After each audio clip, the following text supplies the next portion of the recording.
أشهد أن لا إله إلا الله وأشهد أن محمدا عبده ورسوله وحبيبه وخليله. اللهم صل وسلم على سيدنا محمد وعلى آله وأصحابه ومن نصره ووالاه. وبعد فيا عباد الله أوصيكم ونفسي وإياي بتقوى الله فقد فاز المتقون. Yang dimuliakan seluruh jawatan kuasa surah Al-Barakah, ahbabuna fillah, muslimin dan muslimat, mudah-mudahan dapat rahmat dan keberkatan daripada Allah Subhanahu wa taala. Alhamdulillah, segala puji dan syukur kepada Allah Subhanahu wa taala kerana dengan limpahan rahmat, taufik serta hidayah daripada Allah Subhanahu wa taala, hari ini kita dapat sama-sama berkumpul pada waktu Jumaat yang berkat, dan jangan kita lupa untuk kita mengisi detik-detik waktu pada hari Jumaat ini dengan perkara yang dipesan oleh baginda sallallahu alaihi wasallam, fa'akthiru salatan. Nabi kita pesan supaya memperbanyakkan berselawat kepada baginda sallallahu alaihi wasallam. Jadi kita sekarang berkumpul pada waktu yang berkat, pada hari yang berkat, dan juga dalam suasana menunggu ibadat yang penuh dengan keberkatan, maka kita isi pula dengan selawat dan salam ke atas junjungan Nabi besar Nabi Muhammad sallallahu alaihi wasallam, yang mudah-mudahan kita tergolong di kalangan mereka yang mendapat syafaat dan juga mendapat selawat balas daripada Allah Subhanahu wa taala. Sebagaimana dalam Sahih Muslim, Nabi kita sallallahu alaihi wasallam mengatakan bahawa fa innahu man shalla alayya salatan sallallahu alaihi biha asyarah. Sesiapa yang berselawat kepadaku dengan satu selawat, maka Allah Subhanahu wa taala akan membalasnya dengan 10 kali salawat. Sudah semestinya hanya dengan satu selawat daripada Allah saja tidak akan dapat ditandingi oleh seluruh selawat-selawat makhluk Allah yang lain.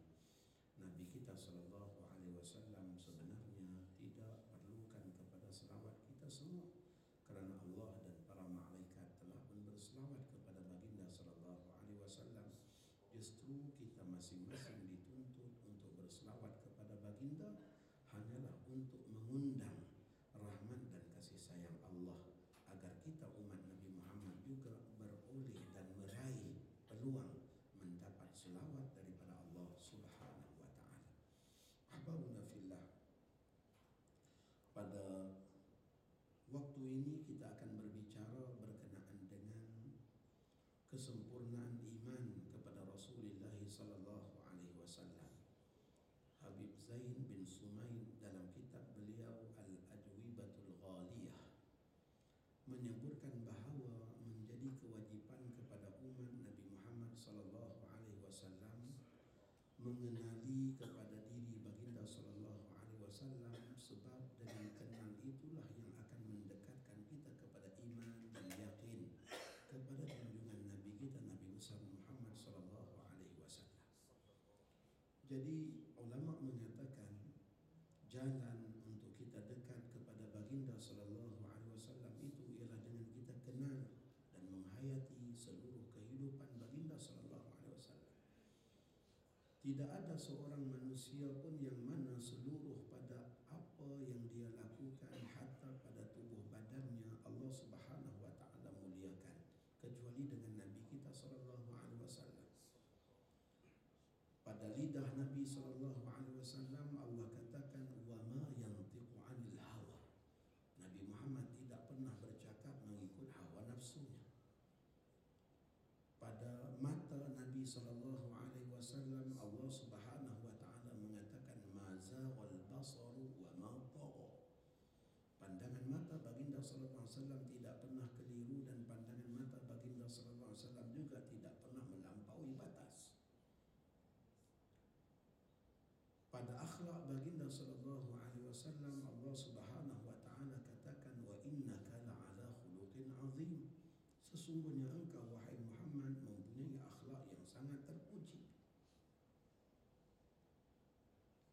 Pada hati baginda sallallahu alaihi wasallam Allah Subhanahu wa taala menyanjungnya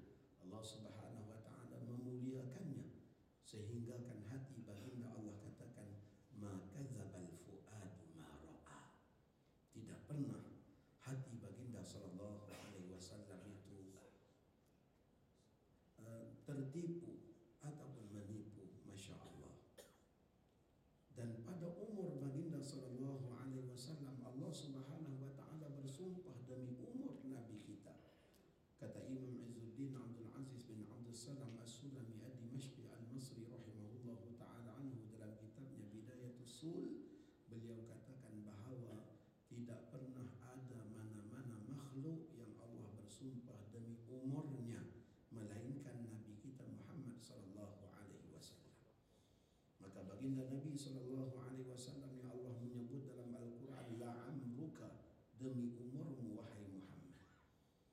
Ini menunjukkan kebesaran akan anugerah Allah Subhanahu wa taala kepada Nabi kita sallallahu alaihi wasallam, sehingga kan Allah Subhanahu wa taala menjadikan sebutan nama baginda itu meniti di bibir-bibir umat.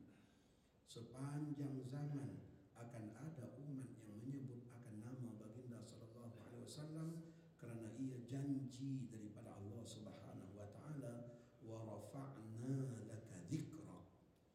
Kami, kata Allah Subhanahu wa taala, yang mengangkatkan sebutan nama Nabi Muhammad sallallahu alaihi wasallam, sehingga pada saat dan detik waktu ini pun nama baginda kita sebut.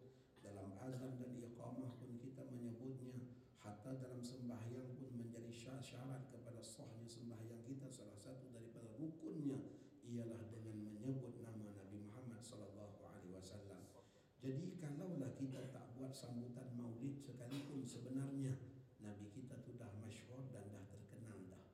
Cuma kita adakan sambutan-sambutan maulid di bulan-bulan Rabiul Awal ini hanya saja untuk kita mengingatkan umat kepada diri insan yang sangat dimuliakan Allah, supaya kekal ingatan kita kepada baginda sallallahu alaihi wasallam itu. Lantaran itu ia menambah kekuatan keimanan kita dan kesatuan hati kita dengan baginda sallallahu alaihi wasallam. Kumpulan yang terdahulu, Sayyidina Abdullah bin Umar radhiyallahu taala anhuma, di kalangan para sahabat, mereka katakan apa? Mereka katakan ta'allamna al-iman qabla an nata'allama al-Quran. Kami dahulu para sahabat, kami belajar iman sebelum kami belajar Quran. Jadi ulama mengatakan jalan iman itu ialah jalan Nabi Muhammad. Macam mana mereka boleh beriman dengan Allah, yakin dan percaya adanya Allah, percaya dengan Quran, percaya dengan hari kiamat, percaya dengan qada dan qadar, semuanya adalah melalui percaya kepada Nabi Muhammad. Sebab mereka yakin dan percaya Nabi Muhammad itu merupakan Rasul utusan Allah, maka dengan sebab itulah mereka percayanya ada Allah, mereka percayanya ada kiamat, mereka percayanya ada dosa dan pahala. Tanpa beriman dulu dengan Nabi Muhammad, maka tidak akan dapat sumber keimanan yang lain. Maka dengan sebab itu ulama mengatakan kunci kepada rukun iman yang 6 yang kita pelajari, kuncinya ialah beriman kepada Nabi Muhammad. Saat kita beriman dengan penuh iman dan yakin pada Nabi Muhammad, maka pada ketika itu kita akan memperolehi seluruh daripada rukun-rukun iman yang lain. Maka dengan sebab itulah kata Sayyidina Abdullah bin Umar, kami dulu ta'allamna iman, kami belajar iman, macam mana nak memupuk diri agar yakin dan percaya dengan kenabian Nabi Muhammad sallallahu alaihi wasallam. Kita lihat bagaimana yang disebutkan dalam kisah-kisah kehidupan para sahabat. Kebanyakan daripada mereka bila melafazkan syahadah dimulakan asyhadu annaka la rasulullah, kemudian baru dimulakan dengan syahadah asyhadu an la ilaha illallah. Umair bin Wahab, seorang lelaki yang menjadi mata-mata orang Quraisy ketika mana dalam perang Badar. Kemudian dia tewas dalam perang Badar, melarikan diri kembali ke Mekah sesudah pembesar-pembesar Quraisy ramainya terbunuh.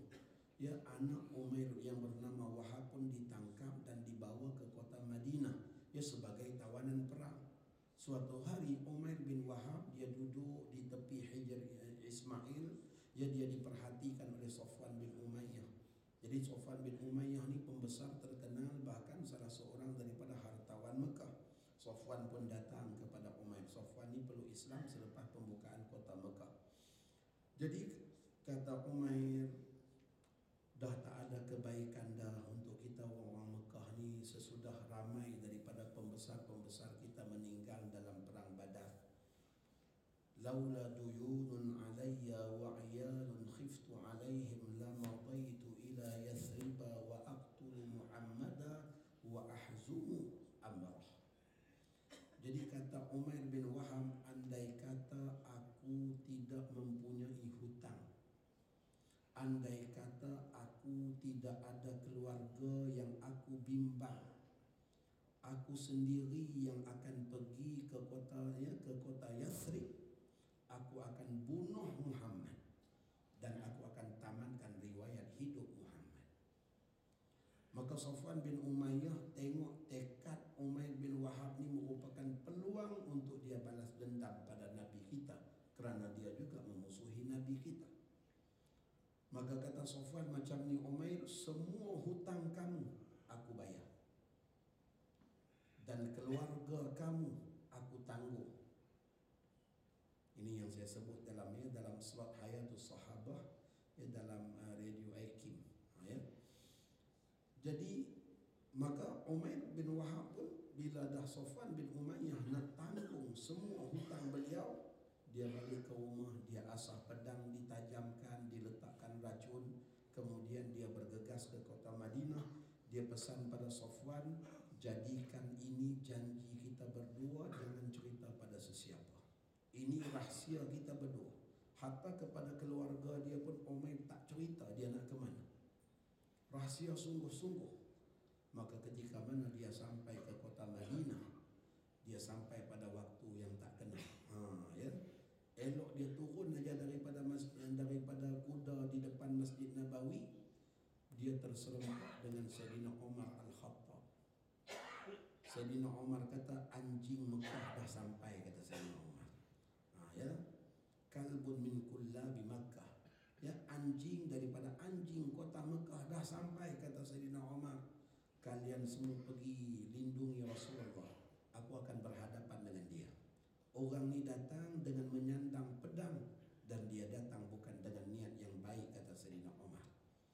Maka akhirnya bergelut dengan Sayyidina Umar. Sayyidina Umar punya skill lebih sikit, ya, akhirnya ditangkap Umar ni, ditarik pedang, diletakkan di leher, dibawa menghadap Nabi kita.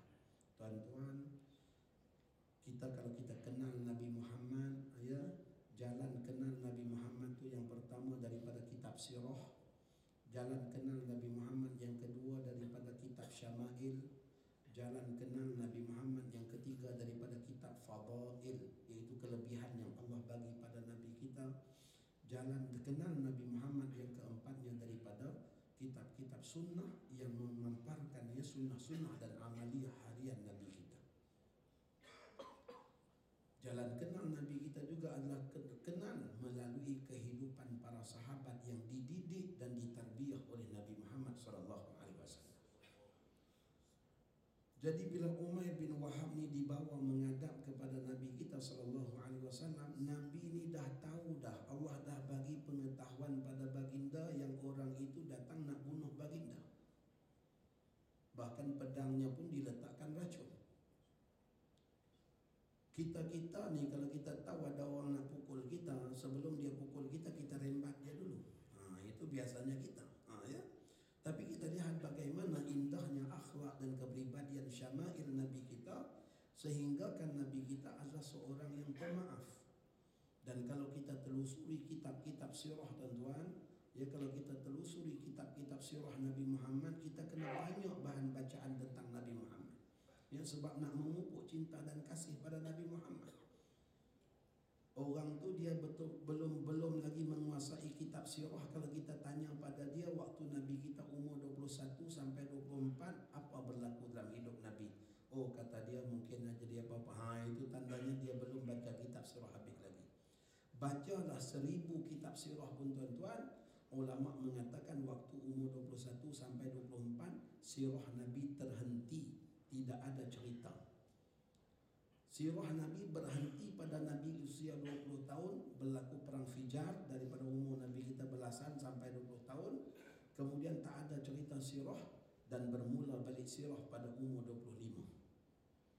Sebab apa terhenti? Sebab tidak ada satu pun riwayat apa yang berlaku pada usia 21 sampai 24.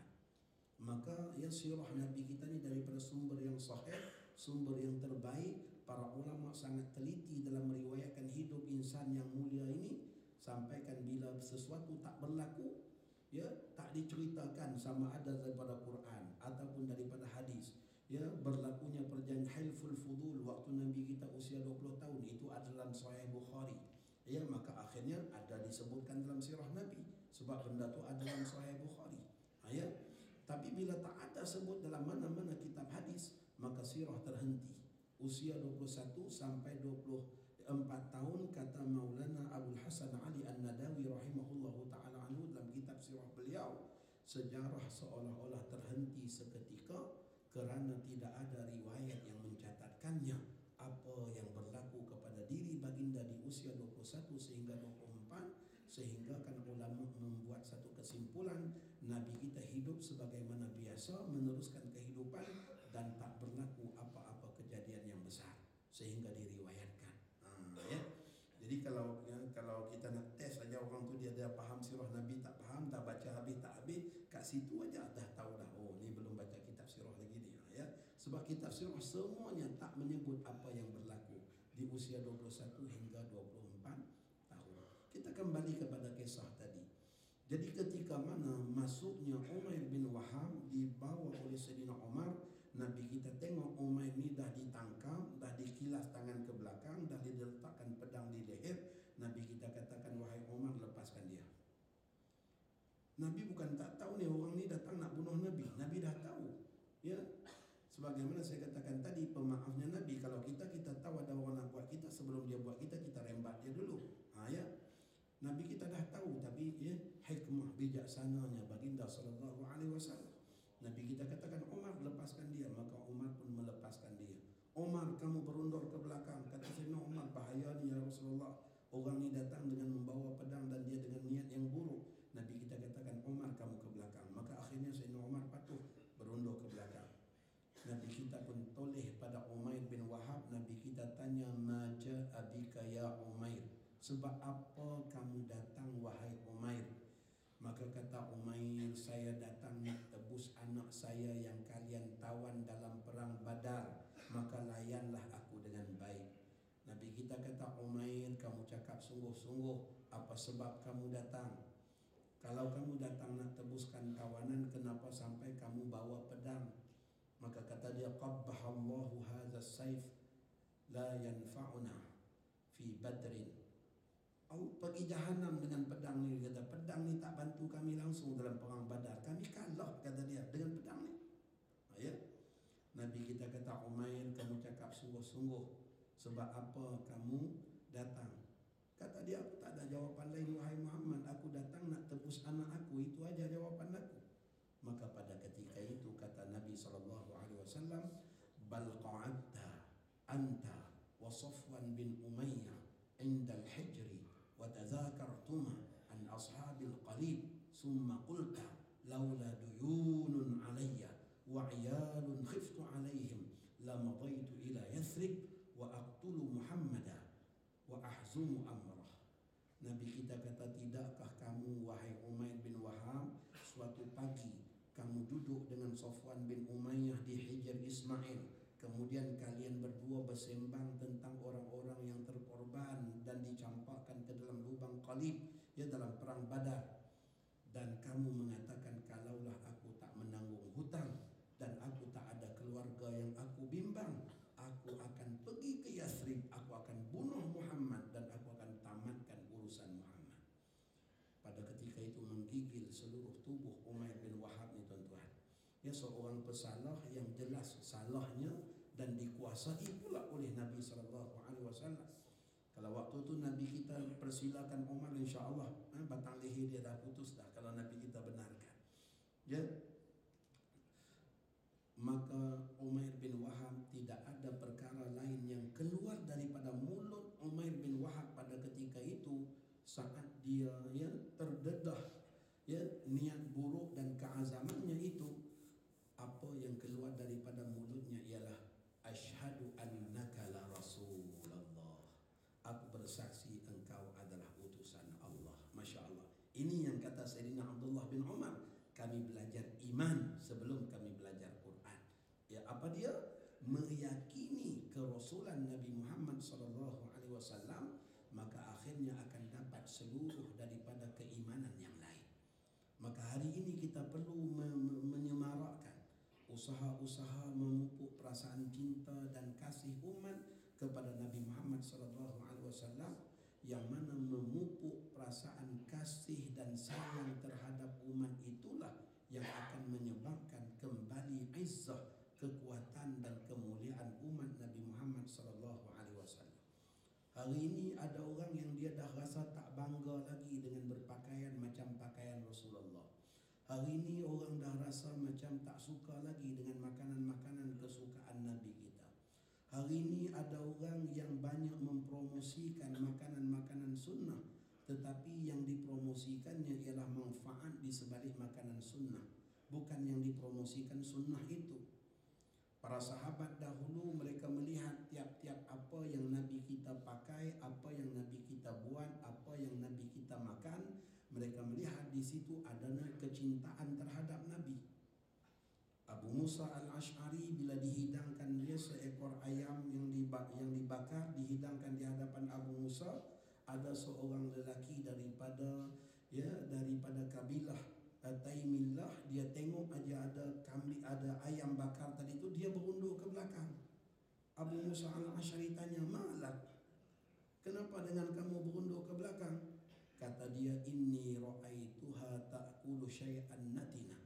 Aku pernah tengok ayam ni makan benda kotor, kata dia. Aku bersumpah takkan makan ayam. Abu Musa kata, "Mari sini, udnu, mari sini.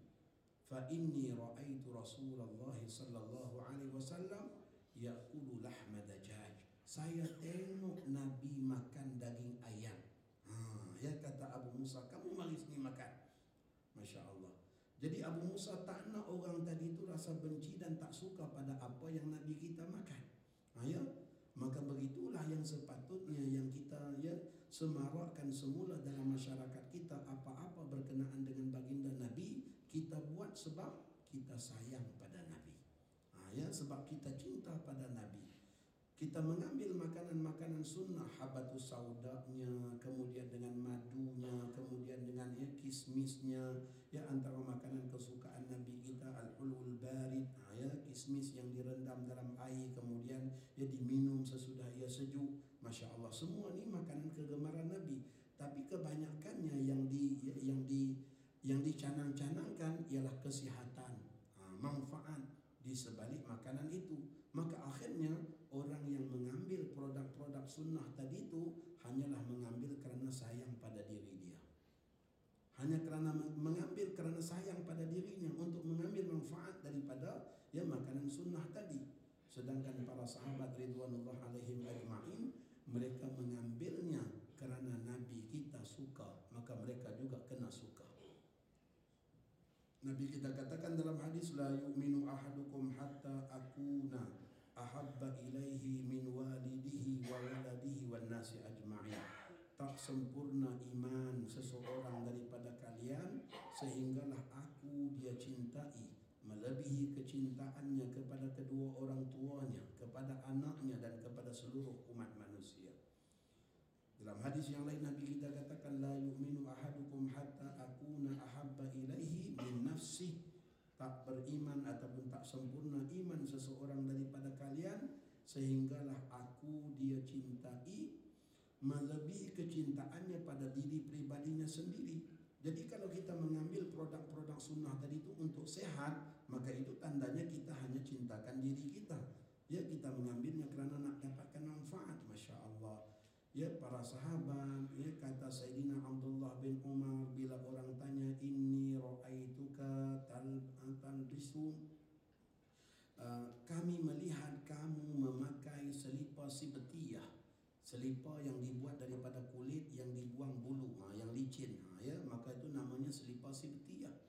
Maka kata Abdullah bin Umar, saya melihat Nabi SAW pakai selipar sibtiyah. Dalam kitab Syama'il ada sebut. Maka saya juga suka pakai selipar itu sebab Nabi kita suka pakai. Hanya sebab Nabi suka, maka aku kena didik diri aku suka. Anas bin Malik disebut dalam kitab Syama'il. Ya, Anas bin Malik tengok Nabi kita suka yu'jibud dubba, Nabi kita suka makan buah labu.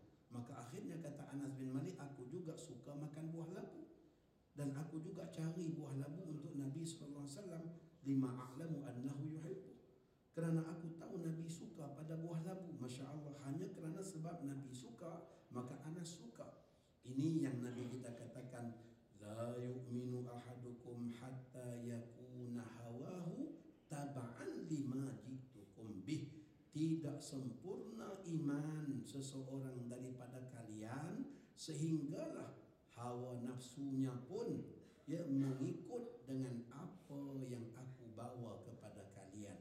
Maka para sahabat, Anas bin Malik, Sayyidina Abdullah bin Umar, dan ramai lagi daripada para sahabat yang memupuk nafsu mereka agar suka sebagaimana sukanya Nabi SAW. Hatta pada perkara makan saja, kata para ulama, kita duk bahas benda-benda kecil, jadi benda-benda besar macam mana pula amal ma'ruf nahi munkar dan sebagainya. Ulama mengatakan kalau pada perkara kecil pun para sahabat jaga dan pelihara, apatah lagi pada perkara-perkara yang besar, ya, apatah lagi pada perkara-perkara yang wajib. Ini pada perkara yang harus pun mereka pupuk diri mereka supaya cinta dan suka sebagaimana yang Nabi kita suka. Apatah lagi pada amal-amal wajib, ya, pada kefarduan, pada tuntutan.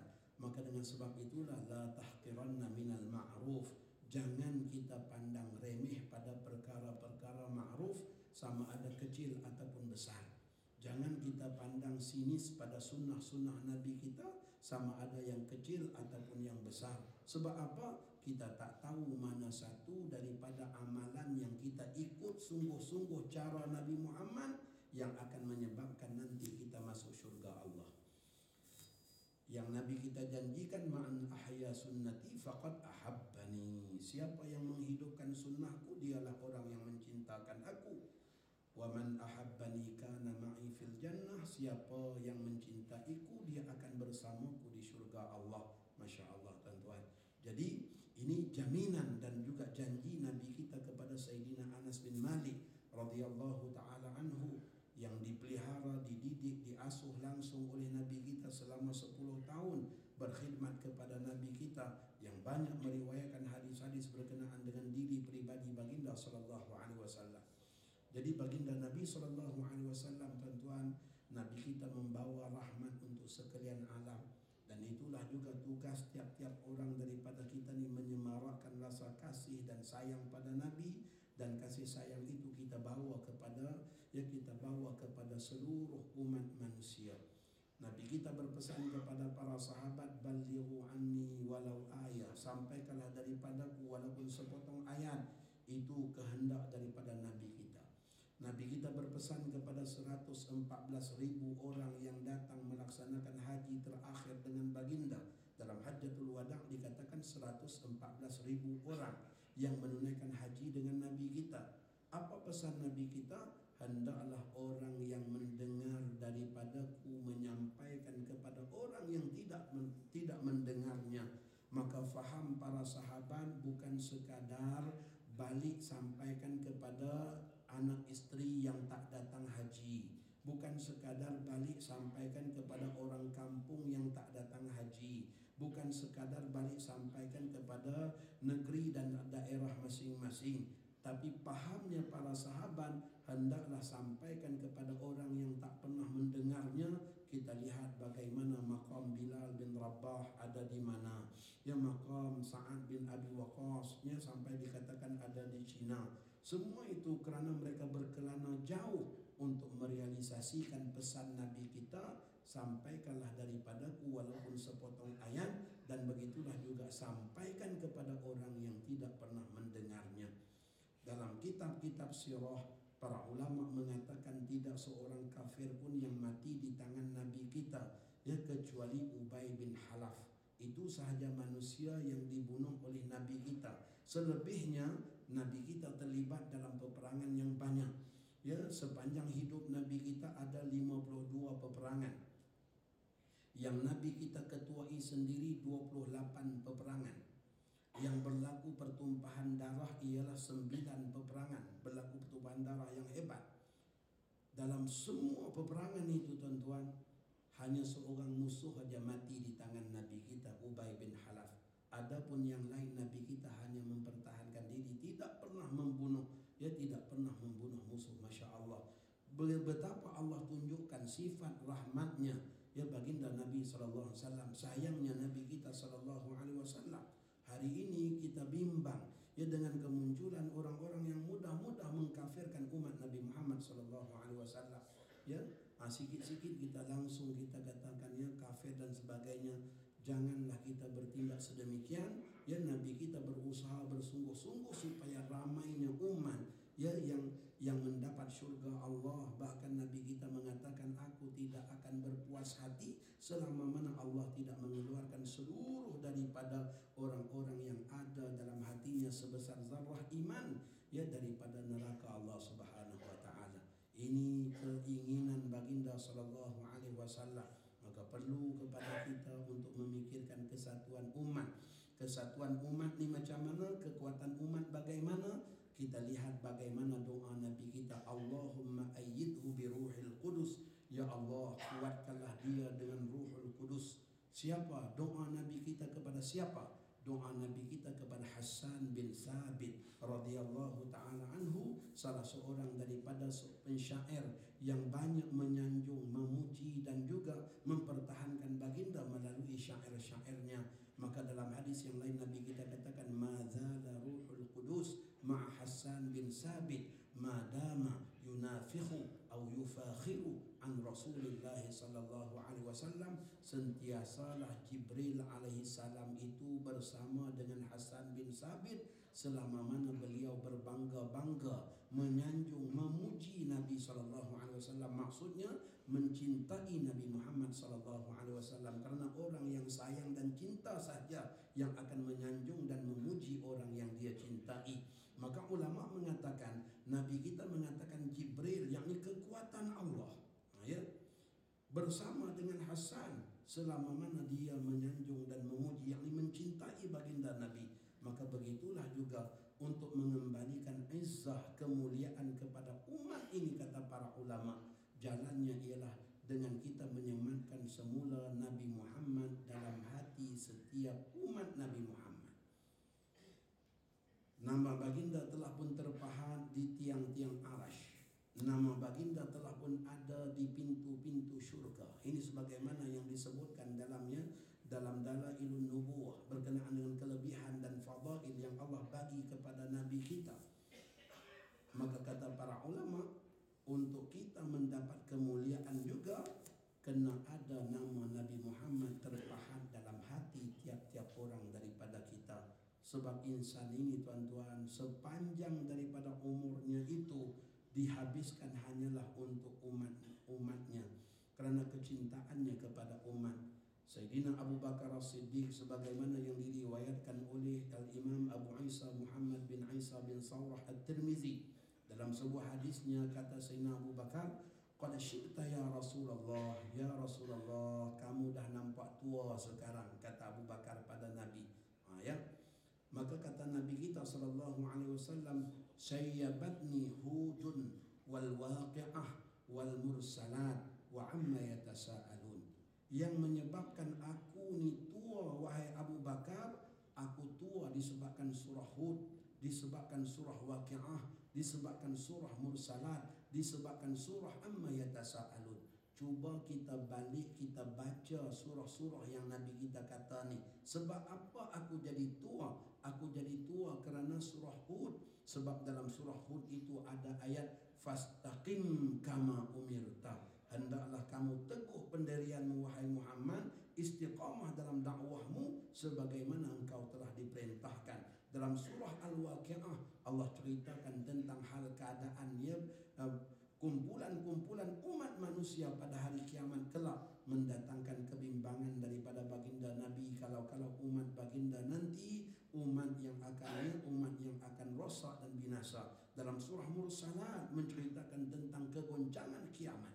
Dalam surah Amma Yatasaalun dia membincangkan juga tentang kemurkaan Allah. Maka dengan sebab itu Nabi kita kata syayyabatni hudun wal waqi'ah, wa amma wal mursalat wa amma yatasaalun. Ini surah-surah yang menyebabkan aku jadi tua, kata Nabi. Maksudnya apa? Aku ni tua dalam hal keadaan sentiasa hidupku untuk agama Allah, sentiasa perjuanganku untuk umatku. Itu yang Nabi kita sallallahu alaihi wasallam gambarkan. Tuan-tuan, punyalah pemaafnya, punyalah penyayangnya kepada umat. Saat Nabi kita diusir daripada Taif, dihalau keluar daripada Taif, yang keluar daripada doa Nabi kita, Allahumma hdi qaumi fa innahum la ya'lamun. Dicerca, dihina, diludah, dicaci maki, dipukul hingga luka, berdarah seluruh tubuh badannya. Namun ketika mana berdoa, langsung tidak mendoakan keburukan untuk umatnya. Kita mungkin ya baru kena sikit aja, ya Allah laknatlah, terus ya, langsung kita doa macam tu, ya Allah jahanamkan. Ya. Sebab itu ulama-ulama yang mendalami ilmu kecintaan pada Nabi, hatta dengan apa yang sedang berlaku kepada dunia hari ini dengan keadaan umat Islam yang tersiksa di sana sini pun, ulama hanya mengajar kita berdoa, Allahumma kfi syarradh zalimin. Ya Allah, engkau hentikanlah kejahatan orang zalim. Allahumma kfi syarradh zalimin. Ya Allah, hentikanlah kejahatan orang zalim. Yang berikutnya pula, yang ulama kata apa? Kita serahkan urusan orang zalim itu pada Allah. Allahumma alaika bizzalimin. Ya Allah, kami serahkan urusan orang zalim kepadamu ya Allah. Bukan kita doa laknat, bukan kita doa musibah dan sebagainya, sebab Nabi kita tak pernah mendoakan laknat dan musibah, ya, sehingga kan pernah Nabi kita berdoa kepada Ri'li dan Zakwan, tetapi Allah turunkan ayat, ya, Allah turunkan ayat, laisa laka minal amri syai'un aw yatuba alaihim aw yu'adzibahum fa innahum zalimun. Allah turunkan ayat itu kepada Nabi kita, mengatakan Nabi kita tak berhak dan tak berkuasa untuk menurunkan azab kepada orang-orang zalim. Ya, maka dengan sebab itu ulama mengatakan kita doakan, ya Allah, hentikan kejahatan orang zalim. Ya Allah, kami serahkan orang zalim dalam urusanmu. Biarlah Allah yang menentukan apa yang sepatutnya kepada mereka. Itu baru dikatakan ya umat yang cintakan Nabi Muhammad, sebab nak ramai orang yang dapat Islam, bukan nak ramai orang yang dimasukkan ke dalam neraka. Ya, jadi Nabi kita doa pada orang-orang Taif, Allahumma hdi, ya Allah beri hidayah. Sesudah Nabi kita dimusuhi, dibenci dan disakiti. Kemudian Nabi kita kata qaumi, kaumku. Masya Allah tuan-tuan, kita kadang-kadang kawan buat tak kenal aja kita tak mengaku kawan dah. Ya, anak buat salah aja tak mengaku anak dah. Ya, jiran ada salah sikit, jangan sebut nama dia, bukan jiran aku. Sampai tak mengaku macam tu. Nabi kita dipukul, dicerca, diherdik, dihina, masih lagi kata apa? Qaumi, kaumku ya Allah. Ini penyayangnya Nabi Muhammad. Ya, baiknya Nabi Muhammad, hebatnya akhlak Nabi Muhammad. Kemudian Nabi kita pula meletakkan nisbah, fa innahum la ya'lamun, sesungguhnya mereka tidak mengetahui ya Allah. Ulama mengatakan apa? Ya, antara perkara yang menyebabkan seseorang yang bersalah itu tidak berdosa ialah bila dia buat dalam hal keadaan dia tak tahu. Maka Nabi kita menisbahkan orang-orang yang memusuhi baginda, yang memukul baginda, yang mencerca baginda itu adalah orang yang tak bersalah ya Allah, sebab mereka tak tahu. Masya Allah, hebatnya akhlak pribadi Nabi kita Muhammad sallallahu alaihi wasallam. Jadi mudah-mudahan kita dapat mengikut jejak langkah baginda. Sekali lagi saya ulang, kita pada hari Jumaat, hari yang berkat, dan hari ini Nabi kita suruh banyak berselawat kepada baginda. Mudah-mudahan Allah beri rahmat dan berkat buat kita semua, dan Allah semarakkan cinta dan sayangnya Nabi sehingga kembali kekuatan kepada umat ini. Aku qawli hadza wa astaghfirullahal azim li wa lakum. Wassalamualaikum warahmatullahi wabarakatuh.